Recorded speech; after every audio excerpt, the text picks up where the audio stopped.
오늘 읽은 사도행전 13장 1절에서 12절 내용을 통해서 성령의 보내심을 받아 라는 제목으로 하나님 말씀 전합니다. 우리 교회 표어가 금년에 뭐예요?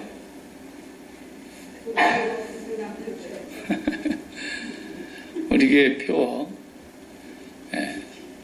복음으로 빚을 갚는 교회. 어떤 사람은 빚 갚는 재미로 산다는 사람도 있습니다. 어차피 빌려다 쓴 것이면 갚아야 될 것 기분 좋게 갚아야죠. 이렇게 갚으나 저렇게 갚으나 꼭 갚아야 될 일인데 똑같은 일도 기분 좋게 하는 방법이 있고 빚 갚는 재미로 우리가 복음을 받은 지 우리 고국으로 나이를 따지면 130년 정도 됐어요. 우리가 천주교 말고리 개신교가 130년 동안에 우리가 받은 그 복음의 빚을 우리가 이제 갚는 나라가 돼야 되고 갚는 민족이 돼야 되고 세계 어디 가서 살아도 우리는 복음의 빚을 꼭 갚아야 합니다. 우리가 미국에서 보내준 선교사님들이 또 우리 캐나다에서 보내주신 그런 서북미의 선교사들이 와서 특히 미국에 그때 북장로교라고 그랬어요. 지금은 이제 장로교회가 다 연합이 되었습니다만 북장로교회 선교사로 파송을 받은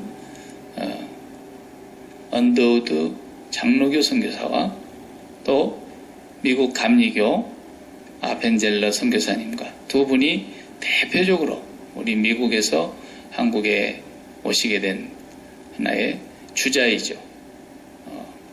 누가 먼저 내렸는지 우스갯소리도 있고 그래요. 제물포항에 지금의 인천항에 이렇게 배를 내렸을 때 배에서 나오는데 먼저 내리라고 서로 이렇게 양보했다는 얘기도 있고 정확한 기록이 교회사에 있지는 않았지만 장로교 선교사님이 먼저 내린 것을 대부분 그렇게 알고 있어요. 두 분이 나란히 이렇게 1884년 4월 부활절 아침이에요. 그날이 정말 우리 고국 대한민국으로는 가장 역사적인 날입니다. 그래서 그 날을 기점으로 해서 언더우드 선교사님은 장로교 선교사니까 장로교 선교의 그 지원을 받아서 또 아펜젤러 목사님은 감리교 선교부의 지원을 받아서 그러나 한 나라에 왔기 때문에 동일한 목적을 가지고 한 나라에 왔기 때문에 교단은 달랐어도 두 분이 아주 연합해서 일을 열심히 하셨어요. 물론 아펜젤러 목사님은 몇 년 하지 못하시고 이제 배가 전복이 되는 바람에 우리나라 해상에서 이제 순교를 하실 수밖에 없는 그런 상황이 됐지만 두 분이 영어를 잘 하시지 않습니까? 그런데 한국말 서툴지만 일본에 머물러 있으면서 주로 한국말을 배웠어요. 우리나라를 바로 들어오기가 아주 그때는 어려웠지 않습니까? 요즘 제가 한 번 딱 보고 못 본 것 같은데 조선 총잡이라는 그 드라마가 있는가 봐요. 그 조선 총잡이가 바로 선교사님 들어오던 그 무렵에 우리나라 개화기 시대의 배경을 가지고 지금 아마 그 드라마를 만든 것 같아요. 그런데 그 개화기 시절이지만 아직도 수구 세력이 더 힘이 많을 때니까 문을 안 여니까 그래서 선교사님들이 공식적으로 선교사라고 활동을 못했어요. 처음에 왔을 때는 뭐 인천에 제물포항에 들어왔다고 해서 선교사님 어서 오십시오 아무도 그러지도 않았고 선교사라는 이름도 내지 못하고 그냥 서양 사람으로 들어온 거예요. 그리고 학교 선생님 노릇을 했어요. 제일 처음에 와서는. 선교사 하질 않았어요. 그래서 학교 선생으로서 물리, 화학 이런 거 가르쳤어요. 언더우드 선교사님도 우리나라에 오셔가지고 그리고 또 영어를 이제 하는 나라에서 오셨지만 한국말을 배워야 되니까 부족한 한국말을 배우기 위해서 한국어를 영어로 문법책을 만들었어요. 언더우드 목사님과 아펜젤러 목사님이 두 분 힘을 합해서 그래가지고 나중에 들어오신 선교사님들이 한국말을 배울 때에 자기 나라 말로 쓰여져 있는 영어로 되어 있는 한국 문법책을 보면서 한국말을 익히도록 그렇게 해줬고요. 또 일본에서 활동하고 있었던 이수정이라는 분을 통해서 우리 언더우드 선교사님은 한국말을 열심히 배웠어요. 그래서 들어올 때 한국말을 어느 정도 알고 한국말을 배웠기 때문에 영어 성경을 한국말로 번역을 해가지고 들어왔어요. 그것이 마가복음이에요. 최초로 신약 성경 마가복음을 한국어로 번역한 것을 들고 한국 땅에 오셨단 말이에요. 참 정말 그 열정이 대단하신 거죠. 그 얼마나 어렵습니까? 그 시대의 한글말이라는 것이 아직 이제 세종대왕이 물론 창제하셨다고 하지만 지금과 같이 아주 세련미가 있고 글씨가 아름다운 그런 한글이 아니잖아요. 우리가 배우면 뭐 아주 그냥 한국에서 국어 고문 배울 때 얼마나 애먹습니까? 나라 말씀이 뭐 하면서 그 훈민정음만 읽으려고 해도 얼마나 어려워요. 그런 글씨를 그분들이 배우면서 어떻게 해서든지 한국에 복음을 전해야 되겠다고. 이분들이 한국 땅을 밟았단 말이에요. 그 언더우드 선교사님이 1907년에 자기 일기장에 기록해 놓은 그 일기문을 통해서 기도를 제가 발췌를 했는데 기도 한번 제가 읽어볼 테니까 들어보세요. 주여, 지금은 아무것도 보이지 않습니다. 주님, 메마르고 가난한 땅, 나무 한 그루 시원하게 자라오르지 못하고 있는 땅에 저희를 옮겨와 심으셨습니다. 그 넓은 태평양을 어떻게 건너왔는지 그 사실이 기적입니다. 주께서 붙잡아 뚝 떨어뜨려 놓으신 듯한 이곳, 지금은 아무것도 보이지 않습니다. 보이는 것은 고집스럽게 얼룩진 어둠뿐입니다. 어둠과 가난한 인습에 묶여있는 조선 사람뿐입니다. 그들은 왜 묶여있는지도 고통이라는 것도 모르고 있습니다. 고통인 줄 모르는 자에게 고통을 벗겨주겠다고 하면 의심하고 화부터 냅니다. 조선 남자들은 속셈이 보이지 않습니다. 이 나라 조정의 내심도 보이지 않습니다. 가마를 타고 다니는 여자들은 영영 볼 기회가 없으면 어쩌나 합니다. 조선의 마음이 보이지 않습니다. 그리고 저희가 해야 할 일이 보이질 않습니다. 그러나 주님 순종하겠습니다. 겸손하게 순종할 때에 주께서 일을 시작하시고 그 하시는 일을 우리들의 영적인 눈이 볼 수 있는 날이 있을 줄 믿나이다. 믿음은 바라는 것들의 실상이요 보이지 못하는 것들의 증거라고 하신 말씀을 따라 조선의 믿음의 앞날을 볼 수 있게 될 것을 믿습니다. 지금은 우리가 황무지 위에 맨손으로 서 있는 것 같사오나 지금은 우리가 서양 귀신 양귀자라고 손가락질을 받고 있사오나 저희들이 우리의 영혼과 하나인 것을 깨닫고 하늘나라의 한 백성 한 자녀임을 알고 눈물로 기뻐할 날이 있음을 믿나이다. 지금은 예배드릴 예배당도 없고 학교도 없고 그저 경계의 의심과 멸시와 천대함이 가득한 곳이지만 이곳이 머지않아 은총의 땅이 되리라는 것을 믿습니다. 주여 오직 제 믿음을 붙잡아 주소서. 1907년 언더우드 이렇게 됐어요. 정말 이 기도문이 오늘 우리 대한민국의 지금과 한번 비교를 해보십시오. 내 믿음대로 될지어다. 언더우드는 정말 행복한 분이에요. 우리 천국에 가서 그분 빨리 찾아보시자고 해요. 한국의 아펜젤러와 언더우드 선교사님 두 분을 제일 먼저 우리가 찾아뵙고 거기서 또 감사하다고 인사도 해야 됩니다. 생각해 보십시오. 캄캄한 땅이었습니다. 우상 숭배밖에 없는 땅입니다.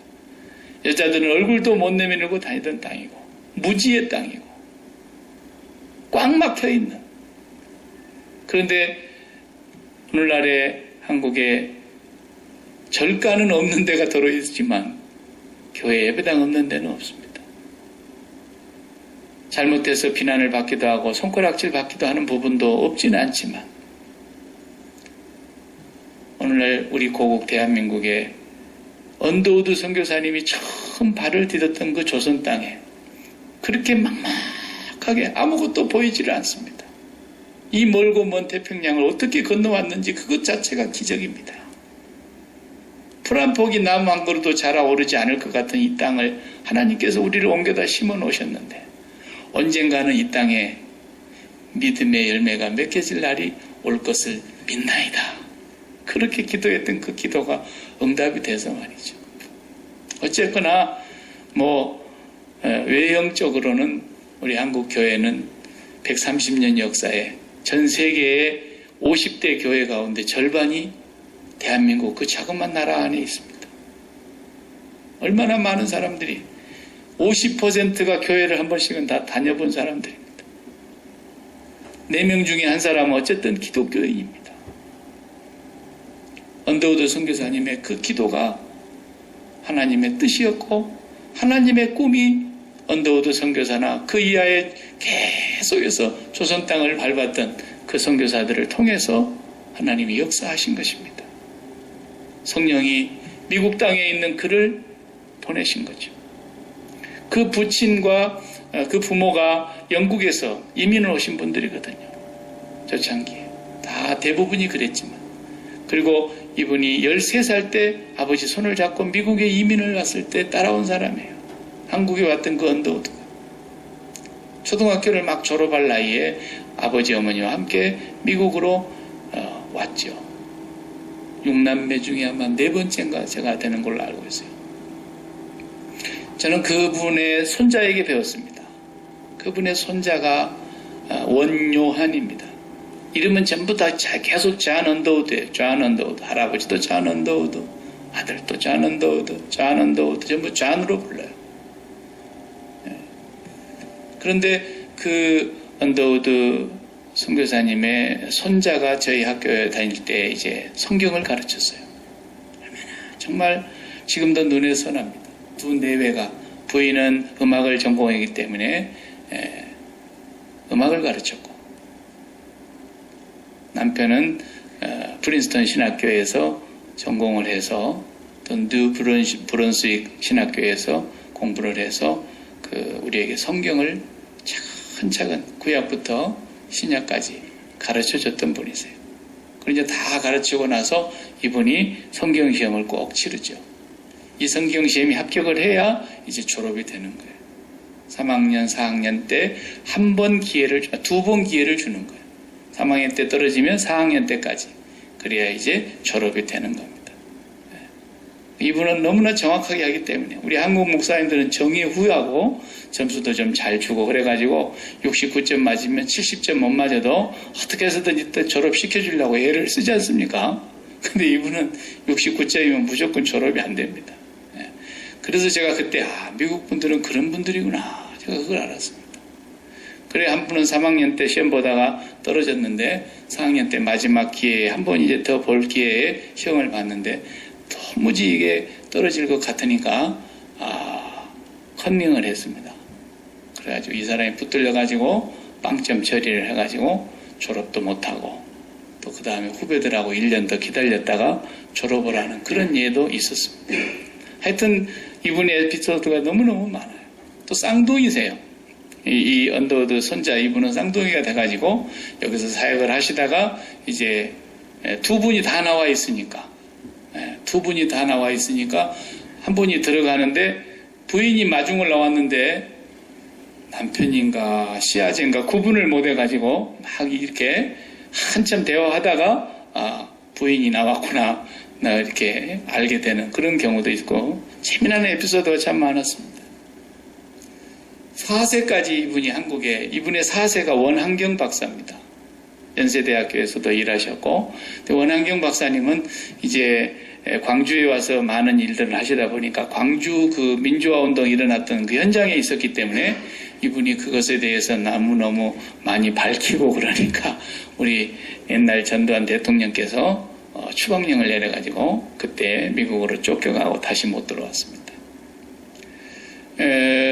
언더우드 목사님은 고향으로 돌아가셔가지고 뉴저지에서 57세에 돌아가시게 되는데 우리나라에서 너무 과로하셔가지고 병이 들어서 고국으로 잠시 귀국해서 병원에서 치료를 받던 중에 회복하지를 못하고 57세에 우리나라 최초의 장로교 선교사였던 언더우드 선교사님은 거기 고국에서 하나님 품에 안기게 되죠. 그런데 우리나라에서 그분의 본인의 뜻과 유지를 받들어서 그 유해를 한국으로 가져왔어요. 그래서 한국에 지금 그 마포에 우리 아시죠? 외국인 묘지 양화진 거기에 외국인 묘지에 그대로 안장해 놓고 그 자녀들 전부 다 거기 같이 있어요. 정말 우리는 너무너무 빚을 졌어요. 요즘만 같아도 선교사님들이 뭐 미국에 사나 한국에 사나 별반 차이가 없죠. 그러나 그 시절에 미국에서 한국으로 온다는 건 정말 죽음을 이제 각오하고 오는 거예요. 양화진 묘지를 저도 가봤지만은 거기 가서 보면은 정말 마음이 숙연해져요. 어떤 사람도 거기 가면은 고개가 절로 숙여지고, 왜냐하면 거기 태어난 지 1개월 만에 죽은 선교사님의 아기들, 그 영아들의 묘지까지도 전부 다 해놨거든요. 그러니까 요즘 같은 아프리카에, 서아프리카에 에볼라가 발생해서 지금 막 전 세계가 지금 상당히 비상이잖아요. 근데 그때 당시에는 뭐 전염병이 너무 흔하고 약도 없고 미국에만 있었어도 살렸을 수 있는 그런 영아들이 한국에서 태어나면서 뭐 그때는 산부인과가 있기를 합니까? 뭐 다 그냥 방바닥에서 낳죠. 그러다가 병 걸어서 어린 아이들이 죽고 풍토병에 걸려 죽고 환경에 적응 못해서 죽고, 그래서 많은 선교사님의 애들의 무덤이 있어요. 가보면 정말 우리는 빚을 너무 많이 졌어요. 그러던 나라가 지금 얼마나 하나님의 은혜가 넘치고 하나님의 복이 얼마나 큰지 말로 할 수가 없죠. 예수님께서 오늘 아침 우리가 새벽기도에서 마태복음 4장을 보았는데 예수님 공생의 첫 번째 장소가 가버나움이에요. 갈릴리 가버나움. 그 가버나움을 이사야 9장에서 이사야 선지자가 예수님께서 오셔서 일하실 그 사역을 예언하실 때에 뭐라고 말씀했습니까?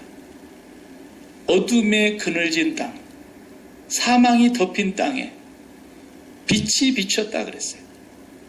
가버나움을 일컬어서 그렇게 얘기했거든요. 저 이방의 갈릴리 땅에 하나님의 빛이 비추었다. 예수님이 오신 것을 그렇게 표현했어요. 이사야 선지자가 어느 나라나 마찬가지예요. 예수님이 이 세상에 오셔서 그때 갈릴리에서 사역을 시작하셨을 때도 그 땅이 어둠이었고 사망의 땅이었죠. 아니, 예수님 오실 때 이 지구 전체가 어둠에 덮여 있었고 사망에 그늘진 땅이었죠. 그곳에 하나님의 빛이 뚫고 들어온 거예요. 예수님이 오신 거란 말이죠. 똑같이 우리 조선 땅에도 그렇게 들어온 거예요. 그래서 사망이 왕노릇하고 있었고 사단의 지배가 왕노릇하고 있었고 온갖 우상 숭배밖에 없었고 그대로 놔버려두면 다 저주를 받을 수밖에 없는 불교 국가요, 유교 국가였죠. 그곳에 하나님의 빛이 선교사님들을 통해서 비춰지게 됐다고 말이에요. 그래 우리가 오늘 예수를 믿게 된 이 복을 우리는 반드시 빚을 갚아야 됩니다. 우리 남은 생에는 어떤 모습으로도 빚 갚는 맛에 살아야 돼요. 이 빚 갚는 재미, 이 빚 갚는 행복으로 삶을 살아야 되겠다고 결단을 하셔야 됩니다. 그게 뭐 큰 부자여서가 아니고 많이 해서가 아니라 하나님 앞에 우리가 평생을 살면서 하나님 우리도 빚을 갚도록 해 주십시오. 내 인생 빚을 갚고 죽게 해 주십시오. 기도 제목이 돼야 되고 우리가 가지 못할지라도 보내야 하고 보내는 사람들을 우리가 격려해야 되고 축복해야 되고 기도해야 되고 후원해야 되고 우리는 그 일을 이 땅을 떠날 때까지 하다가 가야 될 것이에요. 오늘 본문에 보면은 처음으로 예루살렘 교회가 사도들을 중심으로 해서 굉장히 성령에 충만한 부흥이 일어나고 있었을 때에 갑작스러운 핍박이 일어났습니다. 스데반 집사님이 첫 번째 순교자가 나오고 핍박으로 피하여 다 물뿌리 이방 땅으로 흩어졌던 사람들, 특히 빌립 집사님들은 사마리아에 가서 또 이디오피아의 네시, 간다게의 그 네시를 위해서 그렇게 복음을 전하는 과정이 있었습니다. 우리가 지금까지 보고 오는데, 그 다음 베드로는 이방 땅에도 예수를 믿고 돌아온다는 얘기를 듣고 몇 군데를 이렇게 순시를 다녔던 적이 있었습니다. 눈으로 직접 확인해 보니까 이방인들이 예수 믿고 이방인들에게 성령이 임하는 것을 목도하고 자기가 직접 기도하면 이방인들도 성령을 받더라 이거예요. 그러던 어느 날 고넬료의 집에 직접 보냄을 받으면서 베드로의 생각은 완전히 우리가 잘못 생각했구나. 하나님의 계획이 예루살렘에 있었던 것이 아니었구나. 예루살렘에만 하나님이 계신 것도 아니고 하나님은 유대인들만의 하나님이 아니라 저 이방인들의 하나님이요 온 땅의 온 열방의 백성들 중에 하나님이시구나. 그걸 이제 베드로가 철저히 깨닫게 되죠.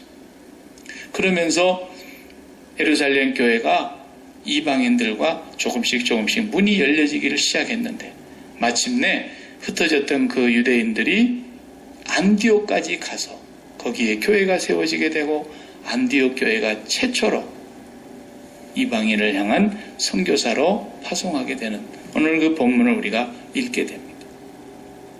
거기에 선지자들과 교사들이 있었는데 하나님의 성령이 지시가 내려왔습니다. 오늘 본문의 2절에 보면 주를 섬겨 금식할 때에 성령이 가라사대 내가 불러 시키는 일을 위하여 바나바와 사울을 따로 세우라 하시니, 바나바와 사울은 안디옥 교회의 공동 목회자로서 요즘으로 말하면 담임 목사와 같은 위치에 있는 두 분이죠. 근데 이 두 분이 성령의 지시하심을 따라 하나님께서 따로 세우라고 말씀하셨습니다. 따로 세우고 금식하고 기도하고 이 두 사람을 안수해서 기도하고 보낸 것입니다. 4절을 보십시다. 두 사람이 성령의 보내심을 받아 그랬습니다. 성령께서 불러서 성령께서 세우시고 성령께서 파송하셔서 보내셨습니다.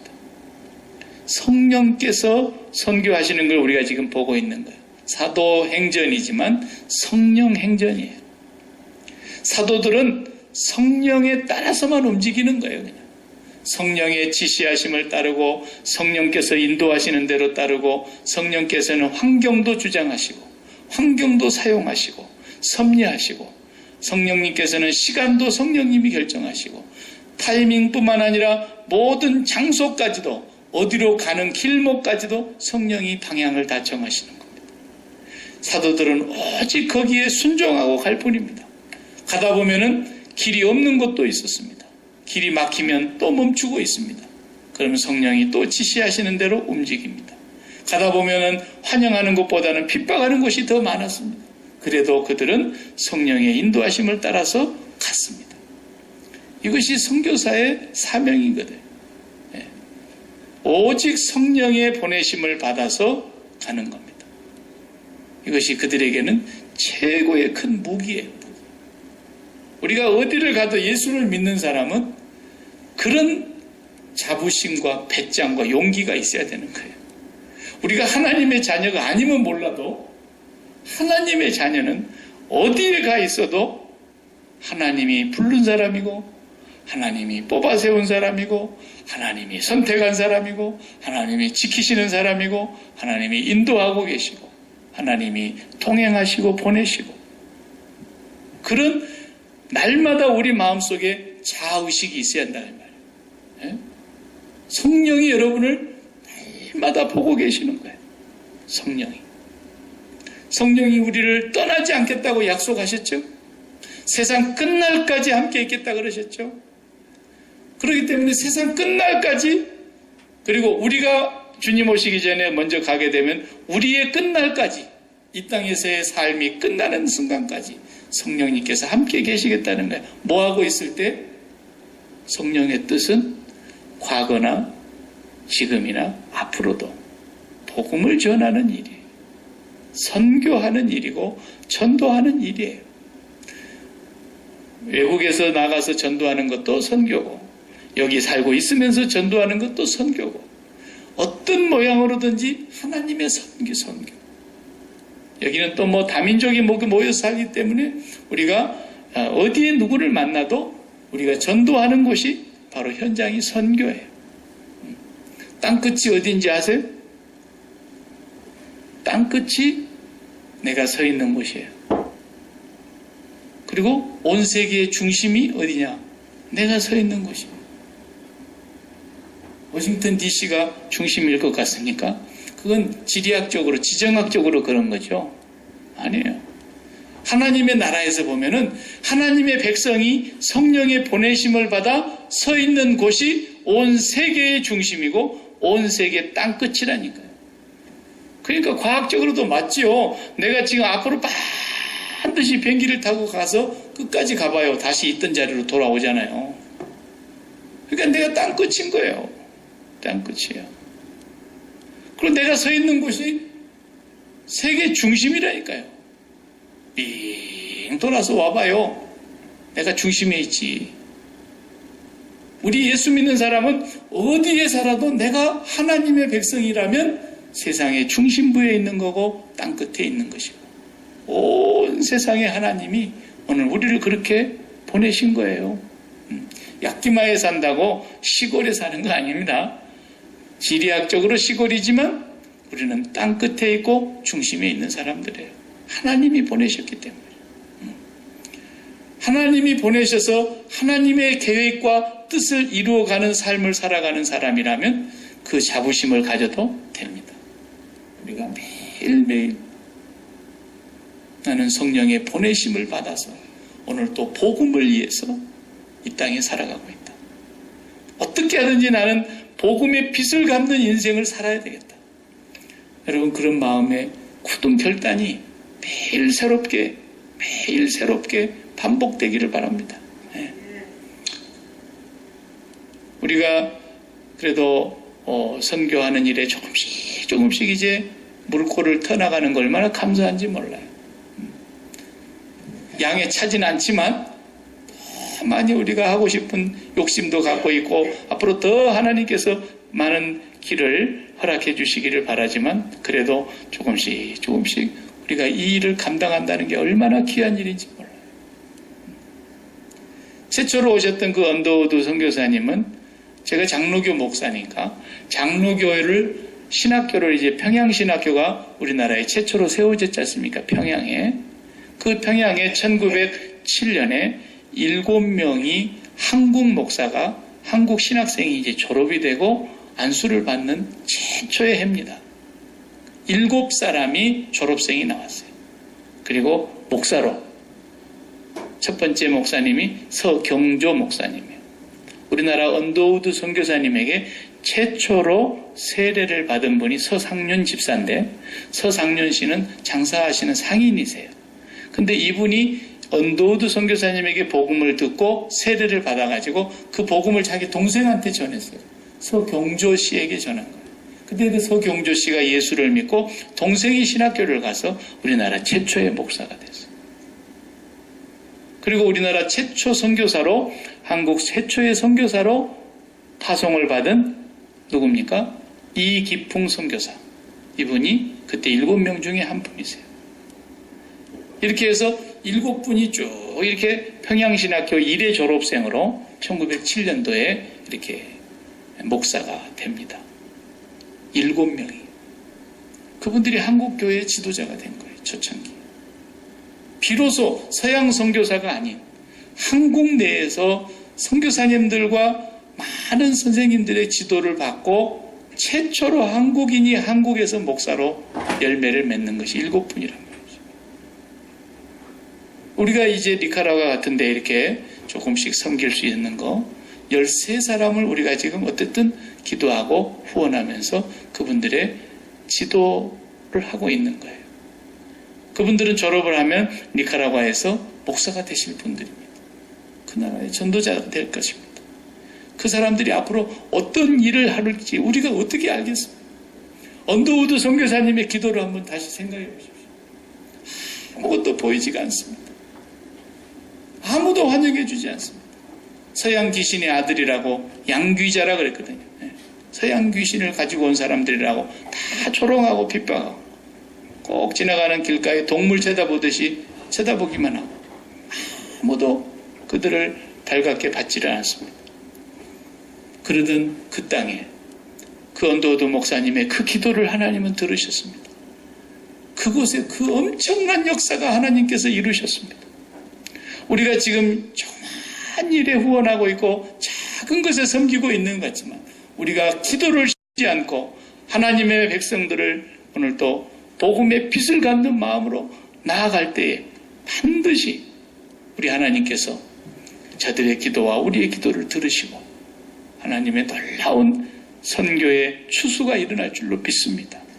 우리 교회가 그런 일들을 조금씩 더 섬길 수 있다는 것이 얼마나 감사한지 몰라요. 오늘도 이건희 선교사님 편지가 왔습니다. 제가 이따 뒤에 붙여놓겠는데 정말 많은 일들이 벌어지고 있어요. 이 나라는 정말 예수를 믿는다는 자체가 불가능한 나라고 성경을 갖고 있다가 발각만 돼도 생명의 위협을 받는 그런 나라 아닙니까? 아버지가 자식을 죽이는 나라예요. 그렇게 무서운 나라 같은 데서 복음을 전하고 있단 말이죠. 그런데 그 아이들이 특별 새벽 기도를 한 40일 간절히 했는가 봐요.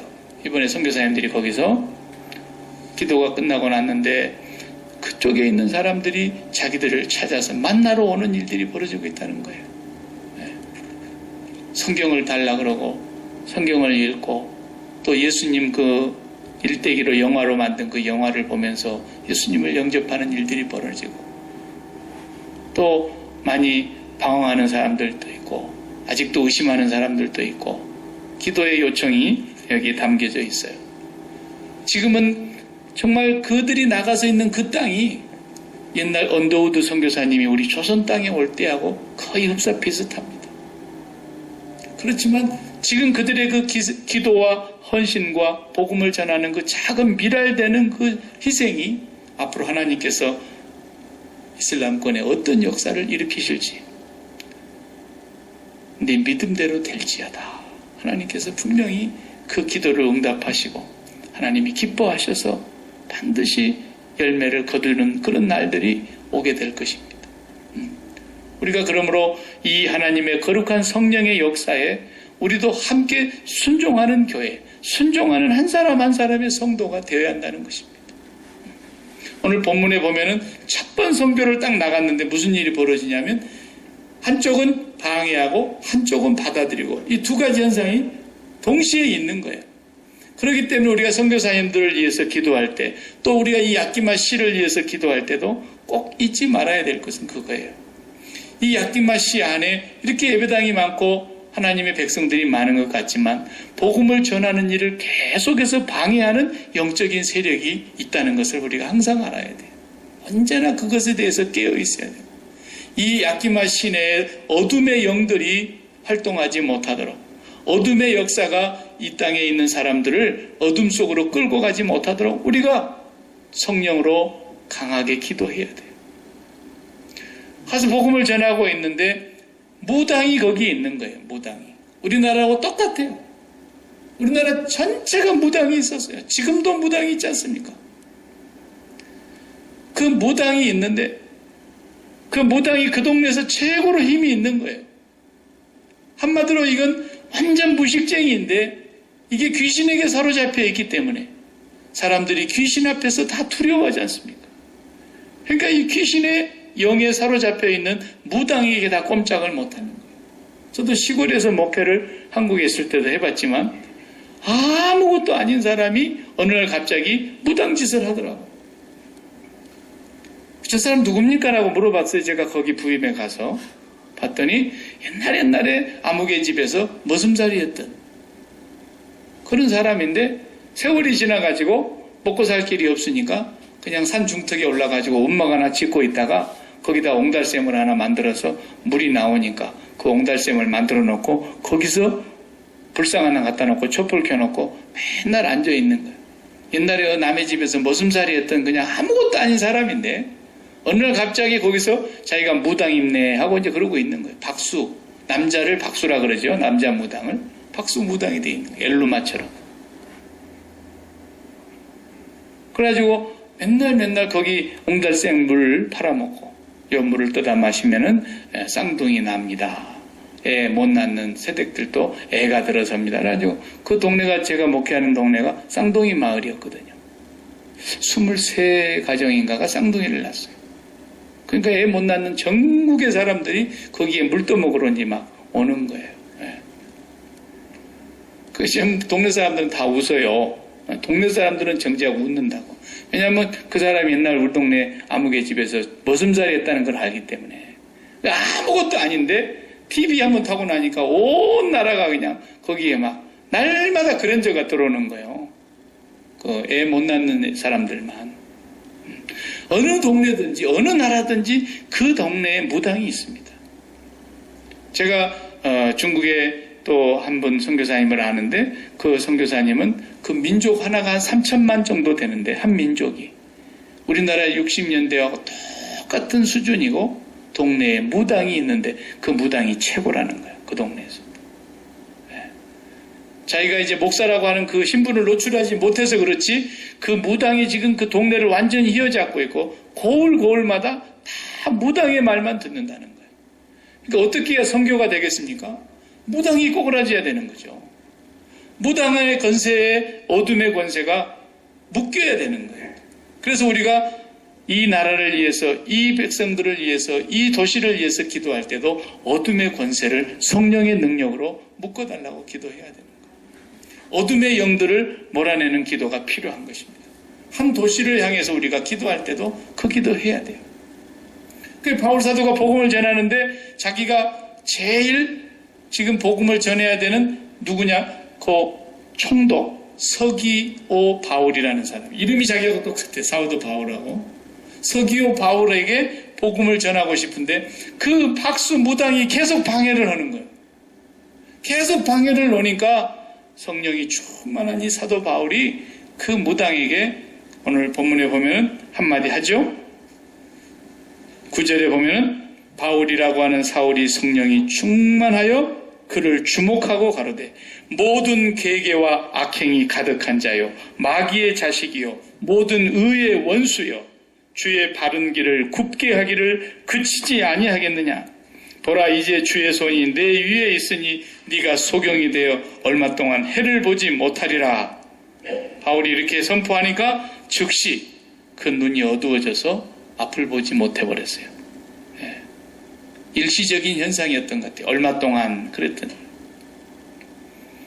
그러자 이 총독이 예수를 믿고 바울이 전한 복음을 받아들이는 것입니다. 총독이. 그러니까 어디든지 그 역사가 있다는 걸 우리가 알아야 돼요. 오늘날 선교사님들을 위해서 기도할 때도 마찬가지예요.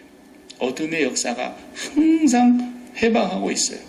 핍박하는 역사가 있고 방해하는 역사가 있고 죽이는 역사가 있고 계속해서 박해하는 그런 일들이 있단 말이죠. 우리나라도 처음에 들어왔을 때 언더우드 선교사님은 선교사로 들어왔지만 복음을 전하는 선교사였지만 또 의사로서 최초로 들어오신 분이 알렌 선교사입니다. 알렌 선교사가 한 5개월 늦게 들어오셨어요. 언더우드보다는. 9월 달에 들어오셨으니까. 그런데 이분이 선교사로서 들어왔어도 활동을 못하니까 그냥 의사했어요.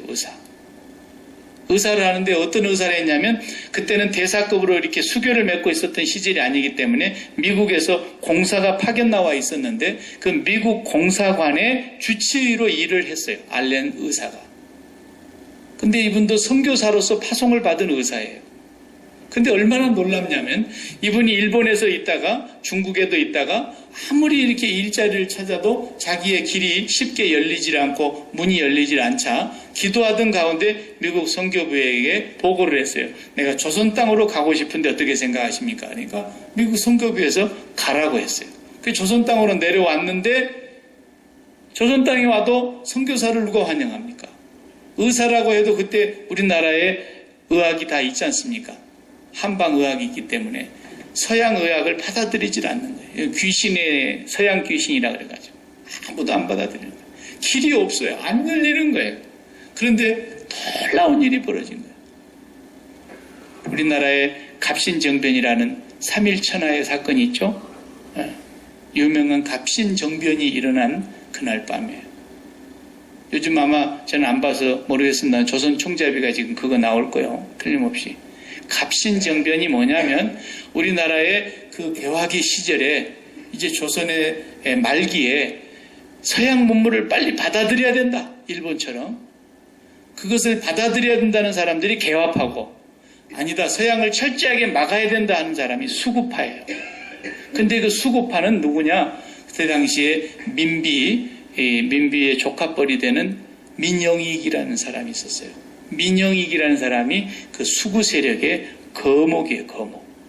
그래서 개화파들을 다 잡아서 죽이고 개화파들을 어떻게 해서든지 일망타진해야 된다고 생각을 하고 있었는데, 이 개화파 사람들이 서양의 문물을 받아들이기 위해서는 지금 이런 수구파들을 제거하지 않으면 안 된다 그래가지고 민영익이를 노렸어요. 민영익이라는 사람을 쳐들어가가지고 밤중에 이 사람을 칼로 가서 7번을 찔렀는데 죽지를 안 했어요. 칼로 7번을 찔렀는데 자객이 들어와서 찔렀는데 안 죽은 거야. 그래가지고 난리가 났어요. 근데 뭐 사람 다 죽어가는데 백약이 무효고 아무리 해도 의사로서는 손을 쓸 수가 없는 상황이 되었는데, 그때 당시에 알렌이라고 하는 이분이 미국 공사관의 주치의였기 때문에 급히 알렌이 소개를 받아서 치료를 하러 갑니다. 최초로 알렌 선교사가 동양의 조선의 황실의 조카인 민영익이를 치료하러 가는데 얼마나 긴장이 됐겠습니까? 그런데 하나님이 주신 담대함으로 가서 그 민영익이라는 사람을 치료하는데 조정에서는 끝까지 반대해요. 알렌을 못 들어오게 하는 거예요. 그런데 여러 루트를 통해서 알렌이 직접 가서 시술을 합니다. 그래가지고 깨끗이 나아버렸어요. 죽을 사람이 살아난 거예요. 그때부터서 이 민영익이라는 사람이 자기 목숨을 구해준 알렌 이 의사를 적극적으로 지원을 하게 됐는데 자기 재산을 10만 냥을 보냈어요. 대단한 돈이죠. 돈이 많은 황실의 사람이니까. 그렇게 돈을 줬어요. 개인적으로. 상금으로. 자기 목숨을 구해줬다 그래가지고. 그리고는 개화파 사람들을 싹 잡아서 죽이는데 그 개화파의 두목이었던 사람의 집을 이 알렌 선교사에게 주지 않습니까? 그래서 알렌 선교사가 그 집 하나 얻어가지고 그것을 병원을 차린 것이 우리나라 최초의 광해원이라고 하는 연세대학교 세브란스 병원의 전신으로 최초의 광해원이 그래서 설립이 되는 거예요. 그리고 나서 이분이 민영익이를 살리고 나니까 금방 유명해져가지고 누가 됩니까? 고종 황제의 주치의가 딱 돼버리잖아요. 하나님의 역사는 놀랍습니다. 성령이 그렇게 길을 다 인도해 가십니다. 황실의 주치의가 돼버렸다니까요. 서양의 알렌 선교사가. 그리고부터서는 황실의 지원을 받으면서 의료 사업을 적극적으로 펼치고 그것을 통해서 그 광해원이요, 요즘으로 말하자면 선교사들의 첫 번째 발을 딛는 베이스타운이 된 거예요. 캠프가 된 거예요. 서양 선교사들이 가장 와서 안전하게 거할 수 있는 하나의 기지가 딱 되고 말았어요. 그럼으로써 하나님의 성령의 역사들이 막 이루어져 가는 거예요. 성령은 반드시 보내는 그곳에 계획하시고 보내시지 아무 계획 없이 하나님이 보내시지 않습니다. 하나님께서 적어도 우리를 이 땅에 보내셔서 이 미국이라고 하는 땅에 워싱턴주의 시애틀이 아닌 이 야크메 우리가 이곳에 보냄을 받아서 여기서 살고 있다고 한다면, 또 여기 와서 우리가 예수를 혹 믿어서 하나님의 백성이 됐다고 한다면 우리를 이곳에 보내신 하나님의 성령의 목적이 있다는 거예요. 그냥 여기서 평범하게 살다가 그냥 나이 먹으면 죽으라고 보낸 게 아니에요. 하나님, 나도 복음의 빛을 갚다가 가게 해 주십시오. 적어도 그런 꿈을 갖고 기도해야 되지 않겠습니까? 복음의 빛을 갚게 해 주십시오. 내 잘 먹고 잘 살고 안심하게 평안하게 노년을 보내고까지, 그리고 장수하다가 죽게 해 주십시오가 아니라, 우리가 사는 날 동안 얼마까지 살지 모르지만 하나님, 내가 받은 이 복음, 이 복음의 빛을 누구에게라도 내가 갚고 아버지 앞에 갈 수 있게 해주십시오. 복음의 빛을 진 채로 내가 떠나지 않게 해주십시오. 빛 갚는 교회, 이것이 우리가 가야 될 성령의 역사입니다. 성령이 우리 교회를 이곳에 세우셔서 우리를 통해서 이 땅에 보내셨고 이 땅뿐만 아니라 이 열방을 향해서 우리를 보내고 계시는 거예요. 우리가 못 갈지라도 보내야 할 것이고 우리가 보낸 사람들을 끝까지 책임지고 후원해야 될 것이고 기도해야 될 것이고 축복하고 격려해야 돼요. 쉬지 않고 기도해야 됩니다. 쉬지 말고 기도해야 됩니다. 저와 여러분이 안디옥 교회처럼 야키마 교회, 야키마 안에 있는 이 워싱턴 안인 장로교회, 성령의 보내심을 받는 교회, 성령께서 사용하여 주시고 성령의 뜻에만 순종하여 헌신하는 그런 교회가 되기를 주님의 이름으로 축복합니다. 기도하십시다.